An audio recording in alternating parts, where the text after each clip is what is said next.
Bismillahirrahmanirrahim. Assalamualaikum warahmatullahi wabarakatuh.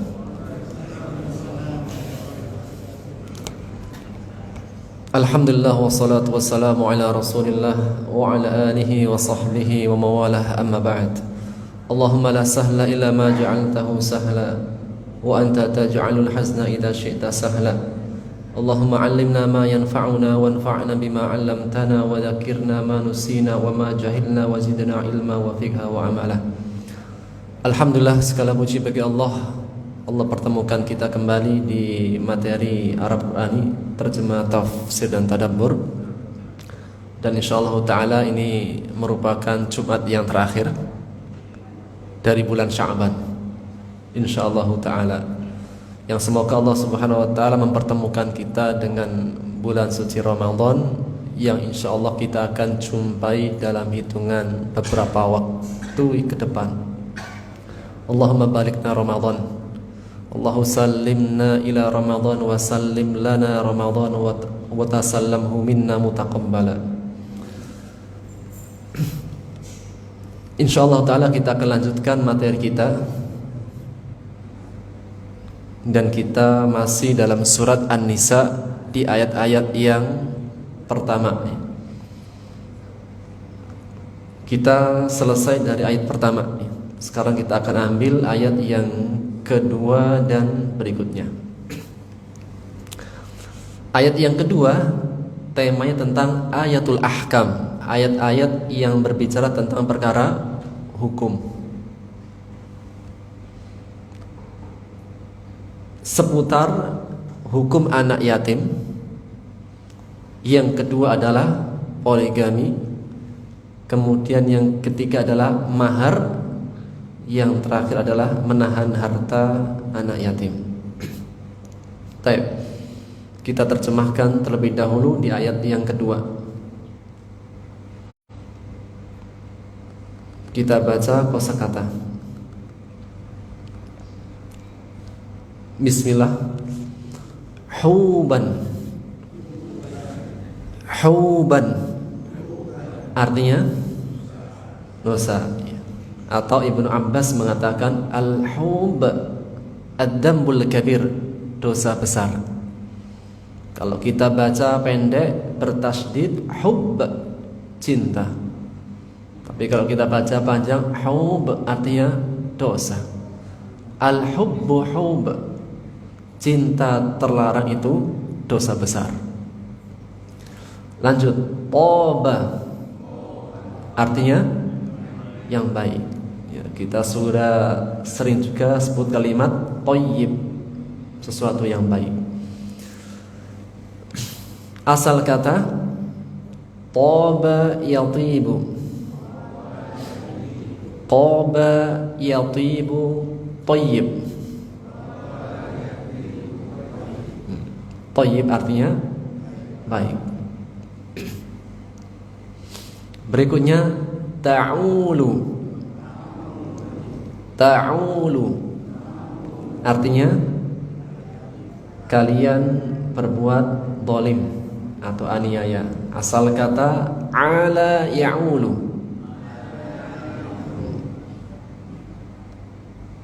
Baik, kita terjemahkan ayat kedua. Bismillah. Wa atu, atu berikanlah, al-yatama kepada anak-anak yatim, amwalahum harta-harta hum mereka. Hum kembali kepada anak yatimnya. Al-yatama jamak dari yatim. Kalau satu yatim, kalau jamak yatama. Sekali lagi, wa atul yatama amwalahum.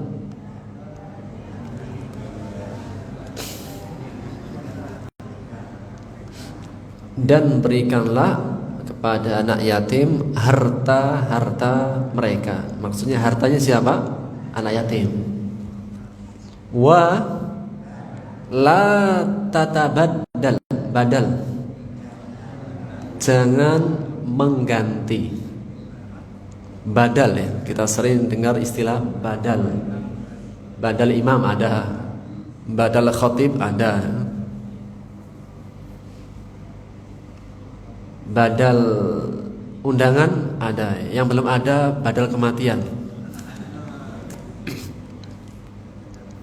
Taib, tatabaddal pasti pakai bi. Jadi apa namanya? Fi'il muta'alliq bi harfil jar. Ada sebagian fi'il itu yang berkaitan dengan huruf jar. Tatabaddal pasti pakai bi. Sehingga wala tatabaddalu bit tayyib. Tatabaddal pasti pakai bi. Sehingga kalimat asalnya wala tatabaddalu bit tayyib. Terjemahkan. Dan jangan kalian mengganti. Bit tayyib, binya jangan diterjemahkan karena satu paket dengan tatabaddal. Jangan mengganti yang baik al-khabis dengan yang buruk. Bi di sini sudah tidak memiliki arti karena dia berkaitan dengan fi'il tatabaddal. Dan tatabaddal pasti setelahnya pakai bi. Sehingga secara kalimat wala tatabaddalu bit tayyib al-khabis. Kenapa didahulukan al-khabis? Menegaskan jangan sampai ini dilakukan. Taib. Sekali lagi, wala tatabaddalu al-khabis bit tayyib. Jangan mengganti yang baik dengan yang buruk.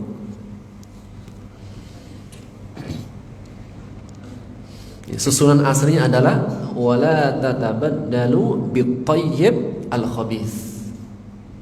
Namun didahulukan al-khabis li ma'nal balaghah. Taib, wala ta'kulu amwalahum. Jangan kalian makan amwalahum, harta mereka. Mereka kembali kepada yatim. Ila di sini artinya ma'ah. Ila di sini artinya ma'ah, bersama. Kok gitu? Ya, ila secara arti kebanyakan ke. Namun tidak semua ila itu artinya ke. Namanya dalam kaidah bahasa Arabnya harful jarri yanubu ba'duhu ba'dha. Huruf jar itu sebagian yang lain itu menggantikan yang lain. Maksudnya memiliki beberapa makna. Sehingga arti di sini adalah ma'a. Wala ta'kulu amwalahum, dan janganlah kalian memakan harta mereka ma'a, bersama amwalikum, harta kalian. Innahu, sesungguhnya dia kembali ke perbuatan memakan harta. Sesungguhnya ia kana adalah huban kabira, dosa besar. Maka di antara perbuatan dosa besar adalah memakan harta anak sempurna. Wa atul yatama amwalahum,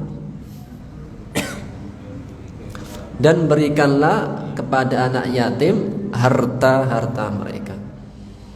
Dan janganlah kalian mengganti yang baik dengan yang buruk. Dan janganlah kalian memakan harta mereka bersamaan dengan harta-harta kalian.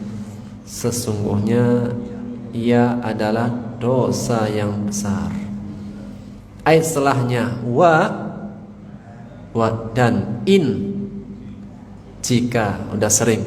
Khiftum, khauf, kalian takut atau khawatir. Anla, Allah dari kata anla, Allah bahwa la tuksitu, kalian tidak berlaku adil. Sekali lagi, wa in khiftum, jika kalian khawatir takut. Allah tuksitu, kalian tidak dapat berlaku adil. Fil yatama, pada anak-anak yatim. Fa, maka. Inkahu, fankihu, maka nikahilah. Ma, apa-apa, maksudnya sifat. Nih, di sini bukan orangnya, sifatnya. Ma, apa-apa, maksudnya adalah sifat. Toba, yang baik. Yang baik dari apa? Sifat. Kalau orangnya menggunakan man, tapi disebut ma karena sifat. Nikahilah apa-apa yang baik, maksudnya sifatnya. Lakum, bagi kalian, minan nisa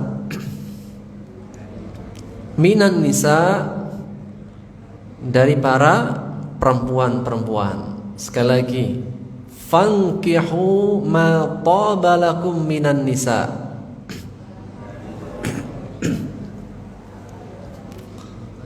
Nikahilah apa-apa yang baik untuk kalian dari para perempuan. Masna, 2, wa sulasa, dan 3, wa ruba', dan 4.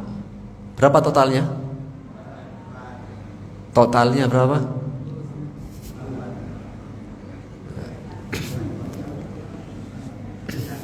Ada yang memahami, berarti kalau gitu 2 tambah 3 tambah 4, 9.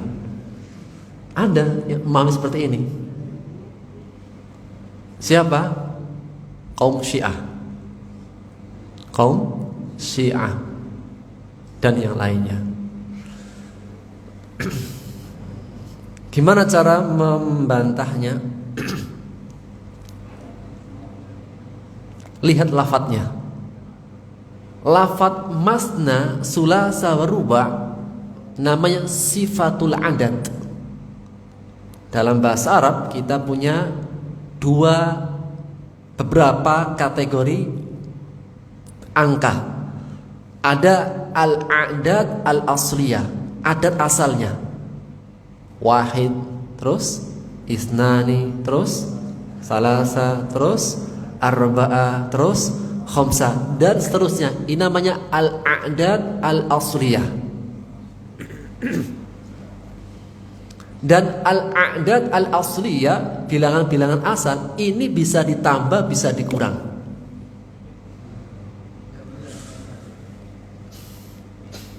Sebagaimana firman Allah diantaranya tentang haji. Allah menegaskan, faman tamatta'a bil umrati ilal hajj, barang siapa yang haji tamattu'. Haji tamattu' gimana? Umroh dulu, tahalul, istirahat, baru nanti ketika datang musim haji masuk nusuk haji. Maka bagi haji yang tamattu', apa kewajibannya? Al-hadiyu, memotong kambing. Jika tidak bisa, nggak dapat. Kok bisa nggak dapat? Ya jangan bayangkan sekarang, zaman dulu. Kalau nggak dapat kambing, Allah mengatakan siyamu salasatu ayyam fil hajj, berpuasa 3 hari, pakai lafaz salasah fil hajj, wa sab'at idza raja'tum, dan 7 ketika kalian pulang. Maka kalimat salasa sab'a ini adalah adat asli, bisa ditambah 3 tambah 7 10, tilka asyaratun kamilah. Jika adatnya adat asli asal bisa ditambah. Di sini pakai isnain atau masna? Menggunakan lafaz masna menunjukkan sifatul adat, sifat bilangan yang tidak bisa ditambah. Dan sifatul adat wazannya maf'alun wa fu'al.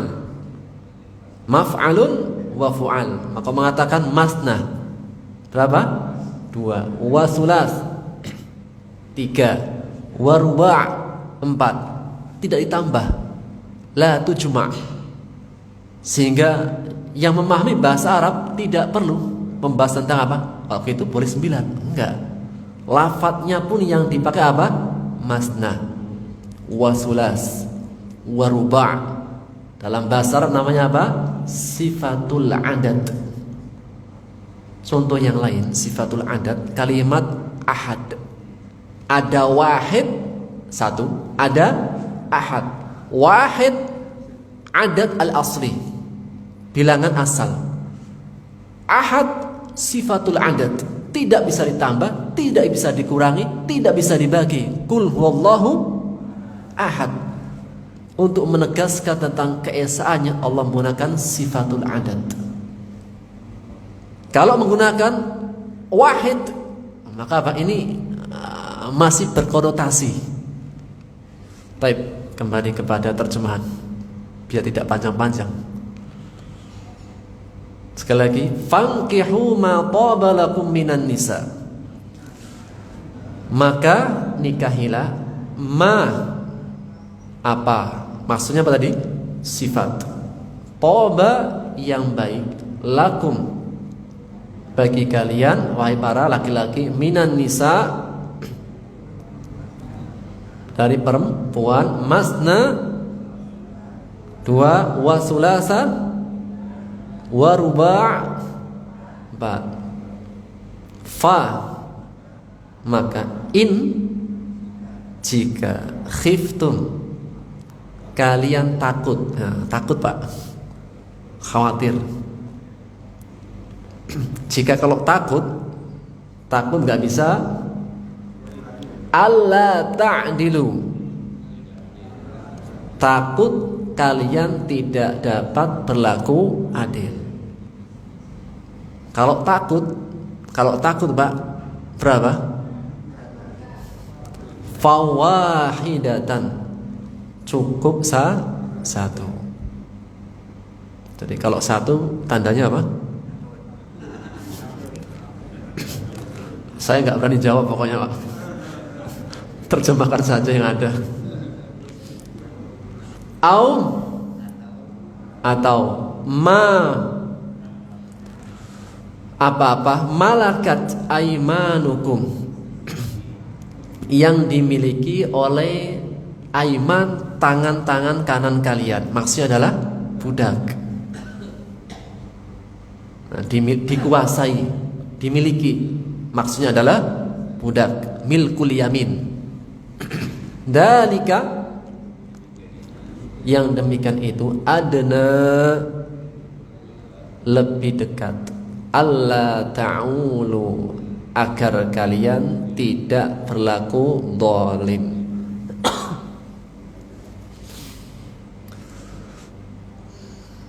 Sempurna.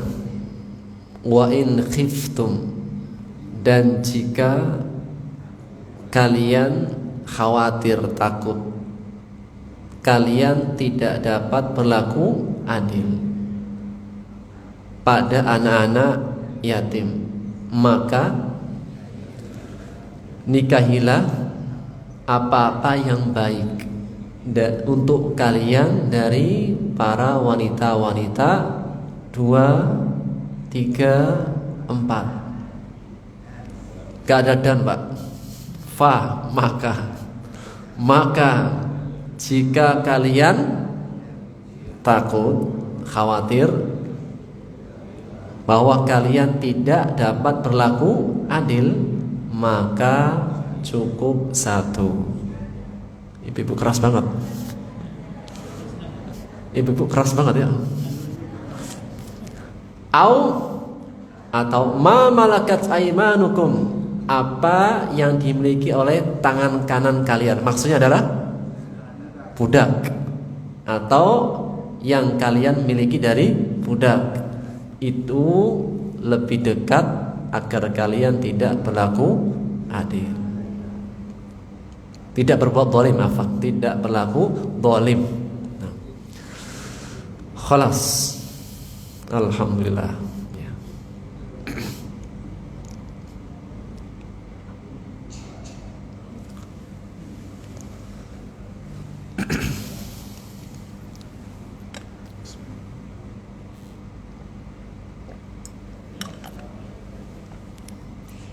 Alhamdulillah ya.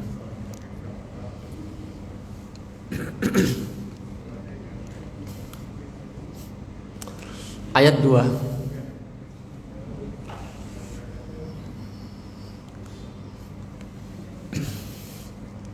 Surat An-Nisa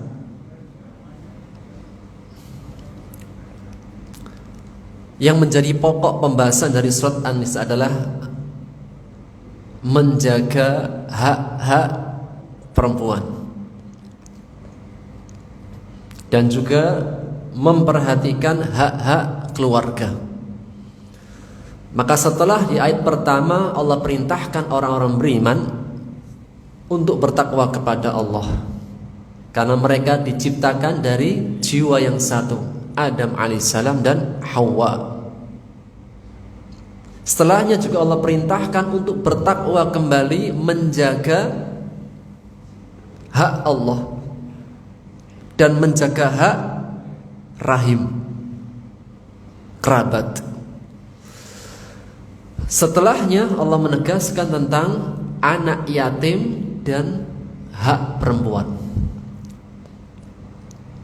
Maka sebagai pembuka, Rasulullah SAW bersabda tentang perintah menjaga hak anak yatim dan seorang perempuan. Rasulullah SAW bersabda dalam hadis yang diriwayatkan oleh An-Nasa'i dan Ibnu Majah dari Abu Hurairah radhiyallahu anhu dari Rasulullah SAW, beliau menegaskan, Allahumma inni uharriju haqqad dha'ifain. Ya Allah, sesungguhnya aku menimpakan dosa, akan menjadikan sulit dosanya pada dua hak orang yang lemah. Rasulullah SAW menetapkan dosa yang besar, menimpakan tanggung jawab dosa kepada dua hak orang yang lemah. Siapakah yang disebut dua orang yang lemah dalam kehidupan kita? Al-yatim wal mar'ah, anak yatim dan seorang perempuan yang disifati ad-dha'ifaini, dua orang yang lemah.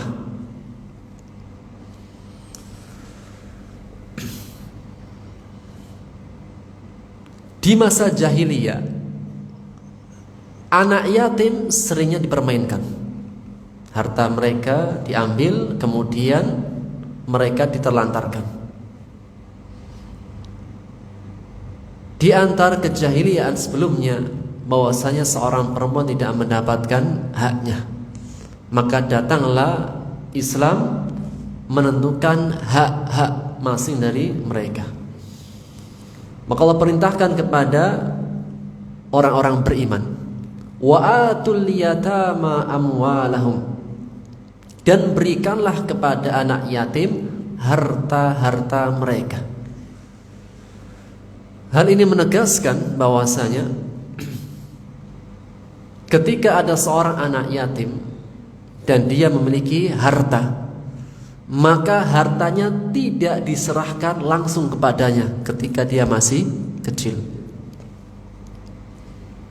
Sampai ketika sudah balaghur rusyda, anak yatimnya sudah dewasa, sudah bisa membedakan mana yang benar, mana yang tidak benar, mana yang baik, mana yang tidak baik, sudah balik dan mumayyiz, akalnya sudah ada, maka baru diserahkan harta-harta mereka.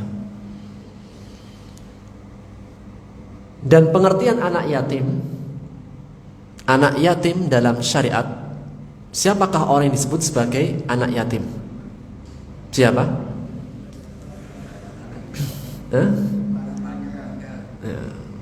Yang bapaknya meninggal. Ada lagi? Yang bapaknya meninggal, berarti kita yatim semua nih ya. Sudah orang tua masih ada, Pak?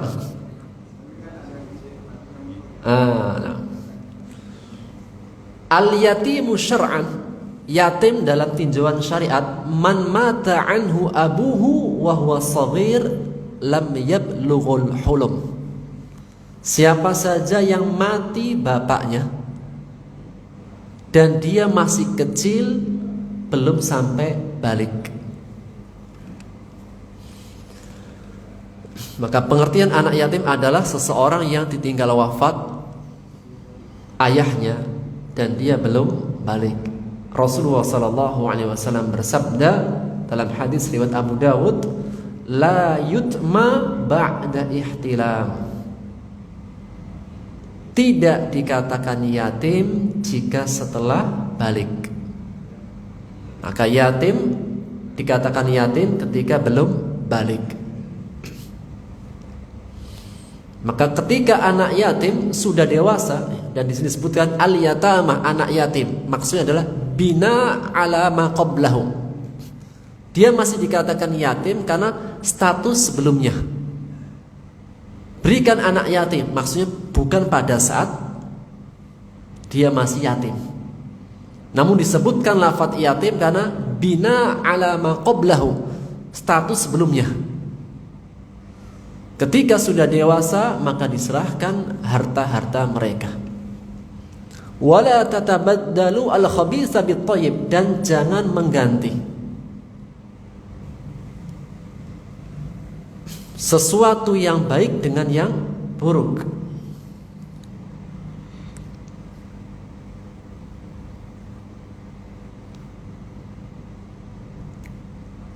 Mengenai ayat ini ya, disebutkan dalam tafsir Ibnu Katsir tentang asbabun nuzul, bahwasanya dulu ada seseorang yang ketika dia dalam tanggung jawabnya ada anak yatim, dan anak yatimnya memiliki harta, dia menggantinya. Dulu anak yatim itu mungkin kambing. Disebutkan dalam tafsir Ibnu Katsir ya, ada seorang laki yang dia itu punya tanggung jawab memelihara anak yatim, dan anak yatimnya punya peninggalan kambing-kambing. Maka ketika ia dalam naungannya, kambing-kambingnya yang bagus ditukar dengan miliknya yang jelek-jelek. Maka turun ayat ini, wala tatabaddalu al-khabitha bit-thayyib, jangan mengganti barang baiknya milik anak yatim, apakah itu kambing dalam tafsir Ibnu Katsir, atau uang, atau benda, atau apa saja yang dimiliki dari harta, diganti dengan sesuatu yang jelek dari miliknya.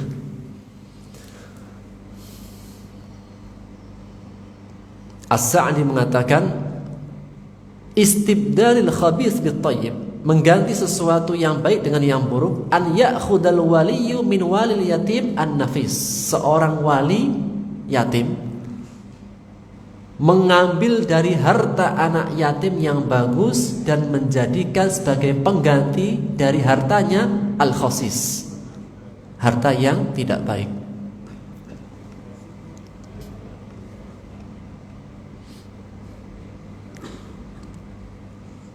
Wala ta'kulu amwalahum, dan janganlah kalian memakan harta mereka anak yatim, ila mana dah ma'ah, bersama dengan harta-harta kalian. Yaitu la tadummu amwalal yatama ila amwalikum, jangan gabungkan harta anak-anak yatim dengan harta-harta kalian. Tidak boleh menggabungkan harta anak yatim dengan harta kalian yang dititipin. Biqasdi an ta'kulu amwalahum bil batil, dengan tujuan maksud ingin memakan harta mereka dengan cara batil. Tidak boleh menggabungkan. Kenapa?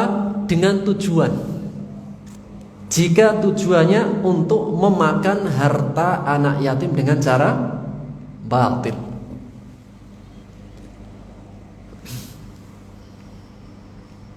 Mengenai tentang ayat ini, ketika Allah turunkan firman-Nya dalam surat An-Nisa di ayat 10 nanti ya, akan kita lewati ayatnya. Allah menegaskan, innal ladzina ya'kuluna amwalal yatama, sesungguhnya orang-orang yang mereka memakan harta anak yatim dulman, dengan cara zalim. Innama ya'kuluna fi butunihim nara, sesungguhnya yang mereka makan adalah api. Jadi Allah tasbih, Allah serupakan orang yang makan hartanya anak yatim dengan cara zalim, bukan dengan hak yang dibenarkan. Sesungguhnya yang mereka makan adalah api neraka. Wa sayaslawna sa'ira, dan kelak mereka akan masuk neraka as-sa'ir. Ketika turun ayat ini, semua para sahabat langsung memisahkan harta anak yatim. Bahkan sampai tingkatan tidak hanya hartanya, ketika makan langsung disingkirkan, ketika minum langsung disingkirkan. Ketika turun ayat ini, maka para sahabat berat. Beratnya apa? Yang biasanya makan bersama-sama anaknya, minum bersama anak-anaknya, mungkin jajan juga bersama anak-anak. Namanya anak kecil, kalau jajan makan gimana? Terkadang ya saling makan, saling berbagi. Ya anak kecil. Ketika turun ayat ini, mereka enggak, benar-benar dipisahkan. Sehingga yang awalnya anak yatimnya terurusi, sekarang tidak. Karena saking takutnya. Yang awalnya bisa makan bareng, ya mungkin sesekali ada anaknya yang ngambil sesuap atau 2 suap, atau sebaliknya anak yatim mengambil dari anaknya sesuap 2 suap. Itu wajar. Tapi setelah turun ayat ini, mereka ketakutan, akhirnya menyingkirkan, memisahkan dengan utuh. Yang akhirnya justru banyak yang terlantar, tak terurus. Maka Allah turunkan dalam surat Al-Baqarah ayat 220. Wa yas'alunaka 'anil yatama, mereka bertanya-tanya kepadamu tentang perkara anak yatim. Qul islahul lahum khair, katakanlah kepada mereka, mengadakan islah, kebaikan untuk mereka baik. Nih, kalau tujuannya islah, kebaikan, maka apa? Boleh. Wa in tukhalituhum, jika kalian mencampur anak yatim dengan anak-anak kalian, fa ikhwanukum, sesungguhnya anak yatim adalah saudara kalian. Maksudnya bahwasanya kalau digabungkan anak yatim dengan anaknya sendiri atau anak-anak yang lain, tentunya dalam penggabungan pasti makan bareng, minum bareng, jajan bareng, dan yang lain-lainnya pun bersama. Fa ikhwanukum, maka sesungguhnya anak yatim adalah saudara-saudara kalian sendiri. Selama tujuannya islah, mengadakan kebaikan, khair, itu baik. Jika tujuan menggabungkan adalah islah, mengadakan perbaikan, mengadakan kebaikan, memberikan maslahat kepada si yatim, khair, itu baik. Namun ingat, wallahu ya'lamul mufsida minal muslih. Allah itu tahu siapa yang punya niatan yang buruk, ingin merusak, siapa yang punya niatan yang baik untuk mengadakan perbaikan. Walau sya'allah, seandainya Allah menghendaki, la'anatakum, sungguh Allah akan menyulitkan kalian. Jika Allah menghendaki, Allah akan menurunkan sebuah hukum tentang anak yatim, yang anak yatim ketika diberikan kafalah, maka kafalahnya semuanya harus dari harta kalian. Seandainya Allah ingin, Allah menghendaki, Allah turunkan hukum, yang hukumnya jika kalian punya anak yatim, maka semua kebutuhan anak yatim dari harta kalian sendiri, tidak dari anak yatim. Seandainya, namun enggak. Allah berikan keluasan, Allah berikan kemudahan. Silahkan digabungkan anak yatimnya, namun tujuan adalah islah, kebaikan. Di ayat yang lain, namun jika kalian yasta'fif yaitu menjaga kesucian diri, dia punya kelebihan harta, ya sudah, pokoknya apa?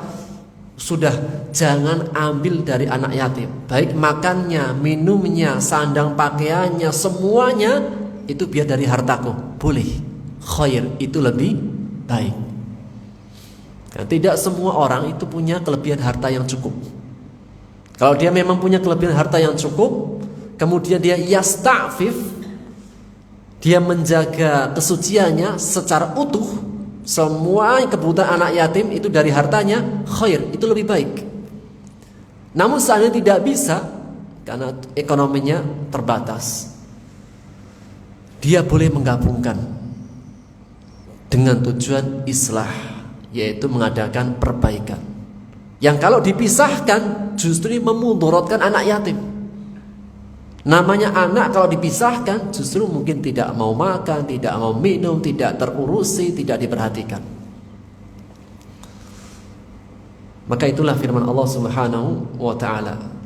Dan Allah menegaskan, jika tujuannya adalah batil, ingin berbuat yang jahat kepada anak yatim, Allah tegaskan, innahu kana huban kabira, sesungguhnya itu adalah dosa yang besar. Dan di antara dosa 7 dosa besar yang membinasakan, 7 dosa besar yang membinasakan, sebagaimana sabda Rasulullah SAW dalam hadis riwayat Bukhari Muslim dari sahabat Abu Hurairah, sab'al mubiqat, jauhilah oleh kalian 7 dosa besar, di antaranya aklu malil yatim, memakan harta anak yatim. Ini semua Allah tegaskan untuk menjaga hak 2 orang yang lemah. 1 anak yatim, 2 adalah orang perempuan. Ayat setelahnya, wa in khiftum alla tuqsitu, dan jika kalian khawatir, alla tuqsitu, kalian tidak bisa berlaku adil, fil yatama, pada anak-anak yatim, fankihu ma taba lakum minan nisa, maka nikahilah dari perempuan 2, 3 atau 4. Apa korelasinya antara keadilan dengan anak yatim, kemudian menikah, silahkan menikah 2, 3, 4 bagi yang mampu? Apa korelasinya? Setelah membahas anak yatim, berlakulah adil daripada anak-anak yatim. Jagalah hak anak yatim. Setelahnya apa? Silahkan untuk menikah 2, 3, 4 bagi yang mampu berlaku adil. Ayat ini memiliki asbabun nuzul, sebab musabab turunnya ayat. Sebagaimana hadis yang diriwayatkan oleh Al-Bukhari dari Aisyah radhiyallahu taala anha, dan tentang asbabun nuzul ayat ini juga, ayat ini pernah ditanyakan oleh Urwah bin Zubair. Para sahabat jika mereka tidak memahami ayat dan Rasulullah SAW masih hidup, maka mereka langsung tanya kepada Rasulullah. Atau jika tidak, mereka akan bertanya kepada istri-istri Rasulullah. Di antara adalah Aisyah. Dan di antara hikmah kenapa Rasulullah SAW menikah dengan Aisyah dengan masih muda, karena agar ilmu setelahnya disampaikan banyak oleh Aisyah. Dan banyak periwayatan hadis itu diriwayatkan oleh Aisyah. Maka Urwah bin Zubair bertanya kepada Aisyah, Ummul Mukminin, ibunda orang-orang beriman. Maka semua istri-istri Nabi adalah ibundanya orang-orang beriman. Sehingga jika dikatakan ibunda, tidak boleh dinikahi setelah Rasulullah SAW wafat. Maka dia mengatakan, ya ibna khalati, wahai anak bibiku. Maksudnya adalah Urwah bin Zubair. Anna rojulan, bahwasanya ada seorang lelaki, kanat lahu yatimatun, dia memiliki tanggung jawab anak yatim perempuan. Ada seorang lelaki yang di naungannya ada seorang anak yatim perempuan. Dan dulu orang-orang Arab, jika ada anak yatim, maka yang bertanggung jawab siapa? Diserahkan kepada kepala suku.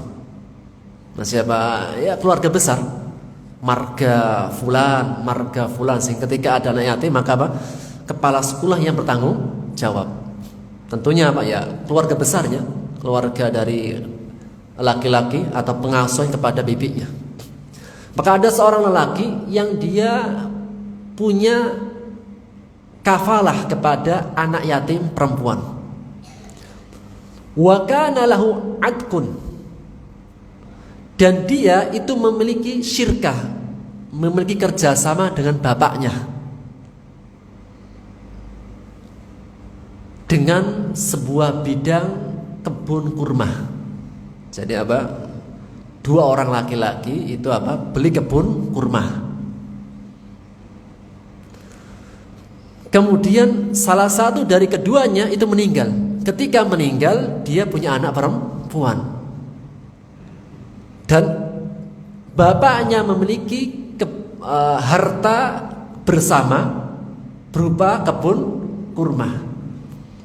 Sehingga anak yatim perempuan ini berada pada naungan laki-laki tersebut, karena dia punya harta dari kebun bapaknya yang dulu ketika beli itu syirkah, musyarakah, ya, berserikat dalam pembelian. Maka laki-laki tersebut melihat ada kebaikan pada perempuan tadi. Apa kebaikannya, Pak? Satu, berharta. Kedua, cantik. Dalam riwayat yang lain Ibnu Katsir menyebutkan kecantikan. Jadi anak yatim ini cantik, kemudian juga berharta. Dan sebagaimana sabda Rasulullah SAW, dinikahi seorang perempuan boleh karena 4 hal: hartanya, kecantikannya, nasabnya, dan kedudukannya. Namun pilihlah yang memiliki agama, engkau akan beruntung. Hadis riwayat Bukhari dari sahabat Abu Hurairah. Maka laki-laki tersebut itu melihat apa? Dia berharta dan dia juga memiliki al-jamal, sehingga dia menginginkan untuk menikahinya. Ketika dia menikahinya, dia tidak memberikan mahar yang cukup. Nah, siapa? Lebih pada mengabaikan. Toh dia siapa? Anak yatim perempuan itu siapa dulunya? Anak yatim, anak kecil yang dulunya adalah pengasuhan dia. Jadi laki-lakinya adalah mengasuh anak yatim ini sampai besar. Dan anak yatim ini adalah orang yang bapaknya dulu berserikat dengannya dalam perkara kebun kurma. Sehingga secara harta dia punya, kecantikan juga ada. Akhirnya dia menikahinya. Namun ketika memberikan mahar, maharnya dengan sesuka-sukanya. Seandainya si perempuan ini menuntut mahar, siapa yang akan membelanya? Siapa walinya? Walinya ya laki-laki yang mengasuhnya. Sehingga dalam satu waktu dia adalah walinya, dia juga yang akan menjadi suaminya. Dan seandainya nanti dalam pernikahannya terjadi perselisihan, ketika terjadi perselisihan dalam rumah tangga istri dan suami, maka apa perintah Islam? Islah. Kalau nggak bisa, kemana larinya? Wali. Fab'atsu hakaman min ahlihi wa hakaman min ahliha. Masing-masing kembali kepada keluarganya. Si perempuan kepada keluarga besarnya, si laki-laki kepada keluarga besarnya. Untuk menyampaikan kepada wali nanti yang akan membicarakan terbaiknya seperti apa. Namun bagi anak yatim tadi, siapa walinya? Suaminya. Siapa musuhnya? Bukan musuhnya. Siapa yang menjadi persengketaannya? Sehingga dalam satu waktu dia juga yang akan dimintai perwaliannya, perlindungannya. Namun jika dia juga orang yang ada permusuhan. Jadi kayak istilahnya Pak, ada seseorang melapor ke polisi. Polisi kan yang menegakkan akan memberikan pengayoman. Ternyata Pak, musuhnya sendiri adalah polisi. Misal itu.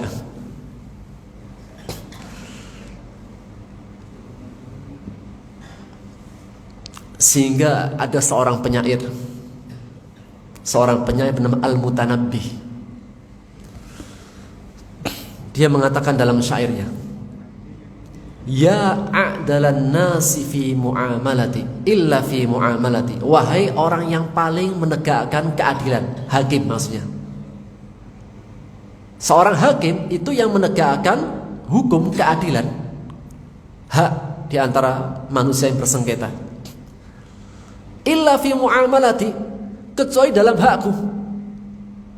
Jadi Al-Mutanabbi mengatakan, ya a'dalan nasi illa fi mu'amalati. Wahai orang yang menegakkan keadilan, kecuali dalam hakku tidak adil. Kenapa? Fikal khisamu wa antal khasmu wal hakamu.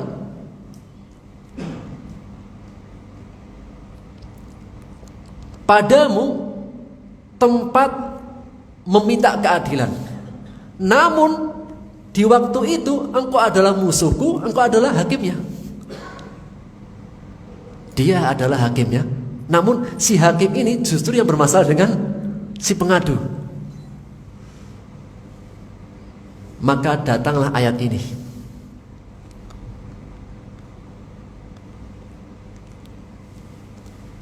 Wa in khiftum alla tuqsitu. Jika kalian khawatir nanti ke depannya, tentunya belum terjadi, Pak. Kenapa? Persengketaan di antara anak yatim yang akan menjadi istrinya dan si laki-laki yang akan menjadi suaminya belum terjadi. Namun apa? Ghalabud-dhon. Secara prediksi ke depan nantinya. Wa in khiftum, jika kalian khawatir dan disebutkan lafaz khawatir. Apa itu khawatir? Dalam Quran disebutkan khawatir, sedih hati. Khawatir adalah sesuatu yang belum terjadi. Kalau sedih hati, sesuatu yang sudah terjadi. Maka mengatakan wa in khiftum, jika kalian khawatir sesuatu yang nanti akan terjadi, masih belum terjadi, kekhawatiran yang akan terjadi nanti. Allah tuqsitu, kalian tidak dapat berlaku adil fil yatama, pada anak-anak yatim. Kenapa tidak bisa berlaku adil? Karena di satu waktu dia walinya dan dia musuhnya, bukan musuhnya, orang yang bersengketa. Terus gimana? Kemana dia akan minta keadilan? Kemana dia akan minta haknya? Dia walinya dan dia yang bermusuhan. Maka tegaskan fankihu, jika demikian sudah lepaskan anak yatimnya, nikahi yang lain saja.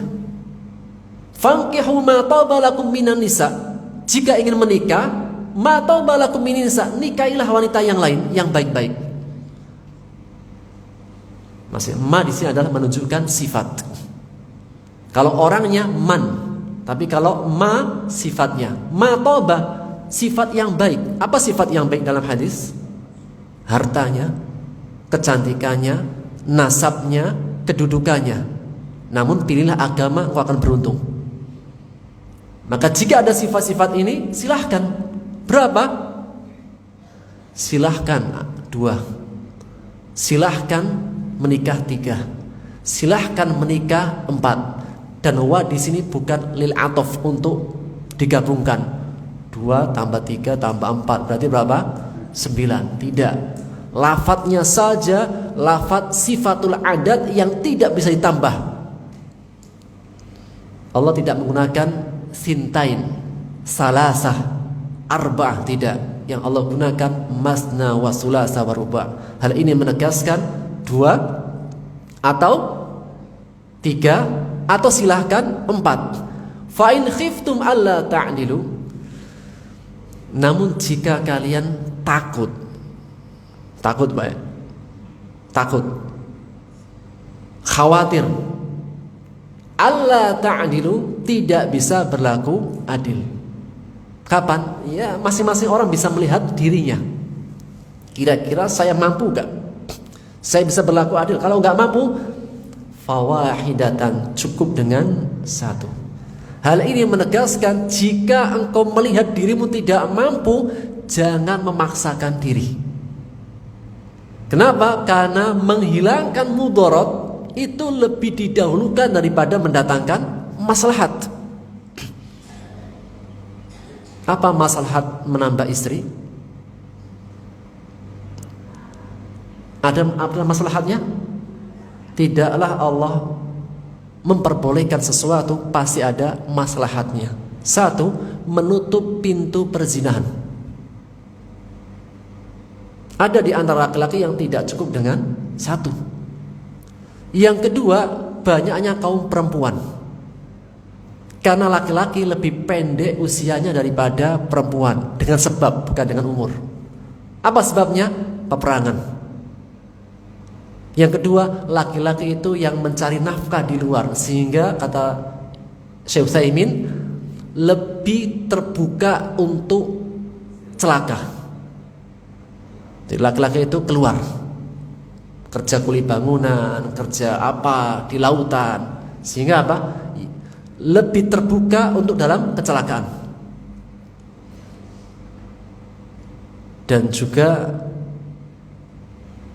disebutkan Syekh Utsaimin, hikmahnya adalah untuk memperbanyak anak. Maka diperbolehkan jika merasa dirinya tidak mampu, cukup dengan 1. Au ma malakat aymanukum, tidak ada 1 juga, sudah budak yang kau miliki. Dalam artian tetap menjaga kesucian diri. Kalau nggak ada yang hurrah, yang merdeka, budak pun dipersilahkan untuk menjaga kesucian diri. Dan mengenai tentang ayat ini disebutkan beberapa kisah. Di antara kisahnya Ghilan ibnu Salamah. Dalam hadis riwayat At-Tirmidzi dan Abu Daud bahwasanya Ghilan bin Salamah dia masuk Islam, dan ketika dia masuk Islam dia memiliki 10 istri. Maka Rasul mengatakan, imsik, tahanlah 4 darinya dan lepaskanlah yang lain. Ini di antara hadis yang menegaskan bahwasanya dibatasi hanya 4, sebagaimana dalam kisah Ghilan bin Salamah. Dan juga dalam kisah-kisah yang lain bahwasanya disebutkan Rasulullah SAW membatasi pada 4.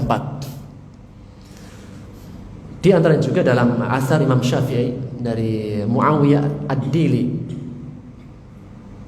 radhiyallahu anhu, yang mengatakan, aslamtu, ketika aku masuk Islam, wa indi khamsun niswah, ketika aku masuk Islam aku memiliki 5 istri. Maka Rasulullah SAW berkata kepadaku, ikhtar arba'an, pilihlah yang 4 yang kamu sukai, wa farikil ukhra, dan lepaskanlah yang 1. Dan juga dalam hadis riwayat Abu Dawud dari Umairah al-Asadi, ketika yang mengatakan, ketika aku masuk Islam maka keadaanku aku memiliki 8 istri.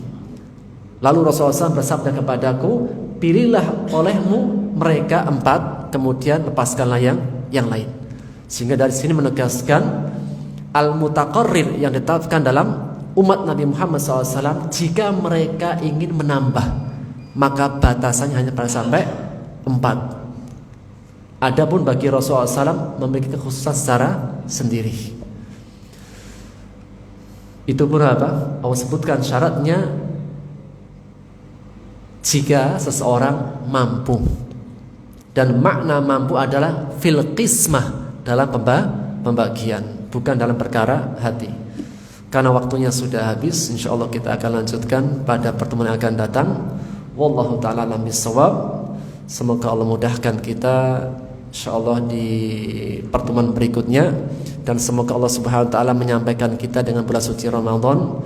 Allah berikan kemudahan, keamanan, kenyamanan dalam menjalankan ibadah dan menambah banyak amal kebaikan di dalamnya. Subhanaka bihamdika asyhadu an la ilaha illa anta astaghfiruka wa atubu ilaik. Assalamualaikum warahmatullahi wabarakatuh.